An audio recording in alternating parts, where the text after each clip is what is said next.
کا نام اصل جو مسجد بنو سلیمہ، ادھر ایک فیملی رہتی تھی مسجد قبلتین کے ساتھ، ان فیملی کا نام بنو سلیمہ تھا۔ انہوں نے یہ مساجد بنایا اور پھر انہوں نے اپنی فیملی کا نام اس مسجد کے لیے انہوں نے رکھ دیا، اصل نام جو مسجد بنو سلیمہ تھا۔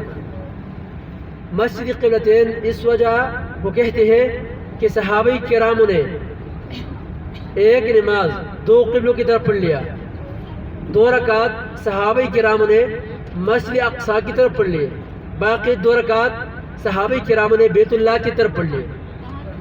اس کی وجہ سے اس مسجد کو، مسجد بنو سلیمہ کو مسجد قبلتین کہتے ہیں۔ آپ لوگوں کی پتہ ہے کہ ہمارا پہلا قبلہ بیت المقدس تھا، یعنی مسجد اقصی تھا۔ نبی علیہ السلام اور صحابہ کراموں نے پہلے مسجد اقصی کی طرف نماز پڑھ لی۔ نبی علیہ السلام کو یہ تمنا تھا، یہ خواہش تھا، نبی علیہ السلام کو یہ بھی پسند تھا کہ ہمارا قبلہ بیت اللہ بن جائے، یعنی خانہ کعبہ بن جائے، لوگ خانہ کعبہ کہتے ہیں، خانہ کعبہ بن جائے۔ اس دوران نبی علیہ السلام نے 16 یا 17 مہینے مسجد اقصی کی طرف نماز پڑھ لی۔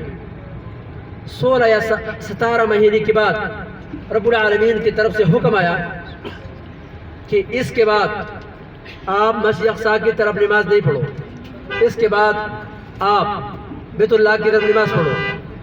اس وقت منافقین نے بہت زیادہ اعتراضات شروع کیا۔ انہوں نے ایک اعتراض یہ کیا کہ یہ کیسا پیغمبر تھا، کبھی اس طرح نماز پڑھتی ہے، کبھی اس طرح نماز پڑھتی ہے، کبھی اس طرح نماز پڑھتی ہے، یہ چھوٹے کی طرح کام کرتے ہیں۔ منافقین نے ایک اعتراض یہ کیا کہ یہ کیسا پیغمبر تھا، یہ چھوٹوں کی طرح کام کرتے ہیں۔ دوسرا اعتراض انہوں نے یہ کیا، جو آپ لوگوں نے 16 یا 17 مہینے مسجد اقصی کی طرف نماز پڑھ لیے، وہ اللہ رب العالمین نے قبول نہیں کیا، وہ اللہ رب العالمین نے ضائع کیا۔ تو اللہ رب العالمین نے جواب دیا، وَمَا كَانَ اللَّهُ لِيُضِيعَ إِيمَانَكُمْ، رب العالمین نے فرمایا، اے ہماری پیاری حبیب، اے ہماری پیاری نبی، میں نے آپ لوگوں کی ایک نماز بھی ضائع نہ کیا، میں نے ساری نماز آپ لوگوں کی قبول کیا۔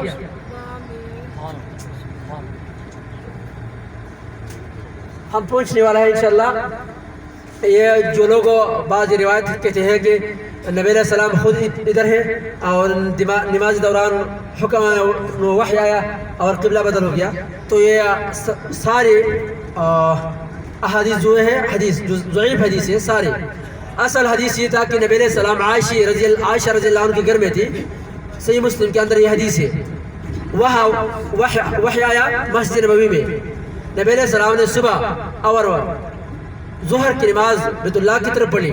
ایک صحابی نے صبح اور ظہر نماز بھی نبی علیہ السلام کے ساتھ بیت اللہ کی طرف پڑھی۔ وہ صحابی عصر کے وقت مسجد قبلتین میں آیا، وہ صحابی نے دیکھا جو صحابہ کرام نے مسجد اقصی کی طرف نماز پڑھ لی۔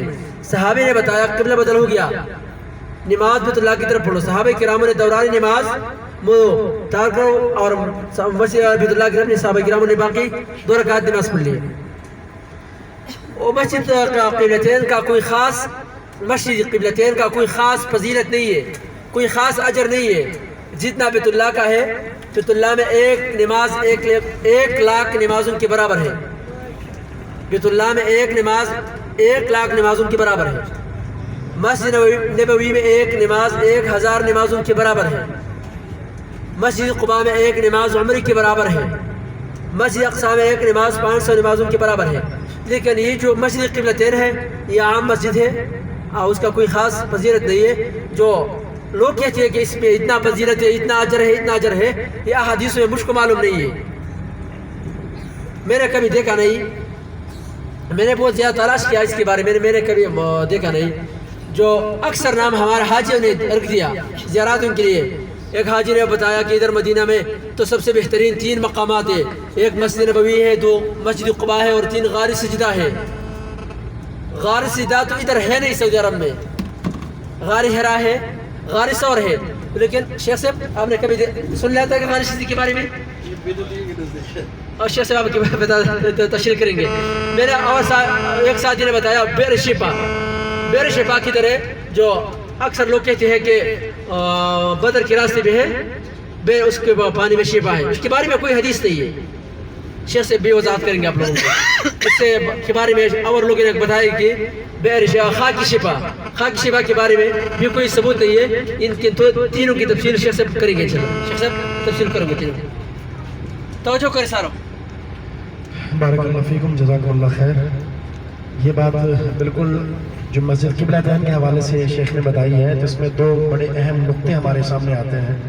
ایک نقطہ یہ ہے کہ صحابہ کرام کی کمال اتباع.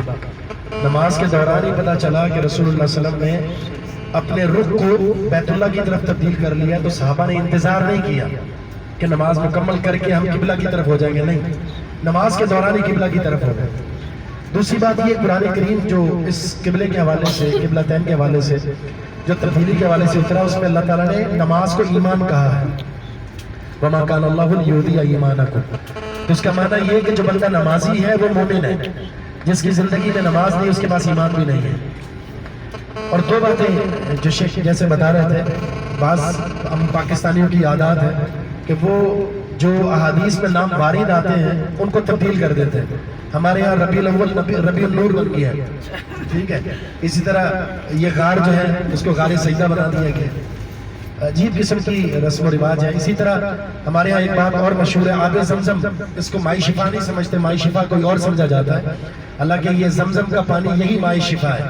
جبکہ اس کے علاوہ جو اور بات بیان کی جاتی ہے کہ فلاں کنویں کا پانی آب شفا ہے، اس کی کوئی حیثیت نہیں ہے.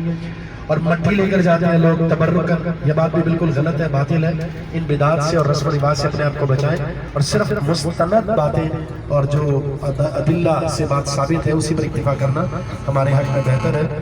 بارک اللہ فیکم. اس میں بخاریں گے کیا؟ بس ہم دیکھ کر واپس آ جائیں گے. یہ مسجد قبلتین.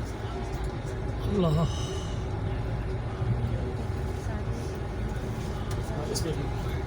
السلام علیکم، متوجہ ہو، یہ مسجد قبلتین ہے. اس میں خواتین گروپ کی شکل میں جائیں اور فوراً. وعلیکم ورحمۃ اللہ وبرکاتہ. یہ مسجد قبلتین ہے. پہلے اللہ کے رسول صلی اللہ علیہ وسلم مسجد قبلتین کے اندر جو ہے آپ صلی اللہ علیہ وسلم مسجد اقصی کی طرف رک کر کے نماز پڑھا کرتے تھے. وہ مسجد اقصی کی طرف جو رک کر کے آپ نماز پڑھا کرتے تھے وہ یہ قبلہ تھا. آپ دیکھ سکتے ہیں یہ سامنے قبلہ ہے، یہ مسجد اقصی کی طرف تھا. پھر اللہ کے رسول صلی اللہ علیہ وسلم کی خواہش تھی کہ اللہ تعالیٰ ہمارا قبلہ بیت اللہ کر دے، تو اللہ تعالیٰ نے حکم دیا کہ آپ صلی اللہ علیہ وسلم کو کہ آپ بیت اللہ کی طرف منہ کر کے نماز پڑھیں. تو اس کے بعد سے آپ صلی اللہ علیہ وسلم بیت اللہ کی طرف، خانہ کعبہ کی طرف رک کر کے نماز پڑھتے ہیں، اور الحمدللہ قیامت تک یہی سلسلہ جاری اور ساری رہے گا انشاءاللہ.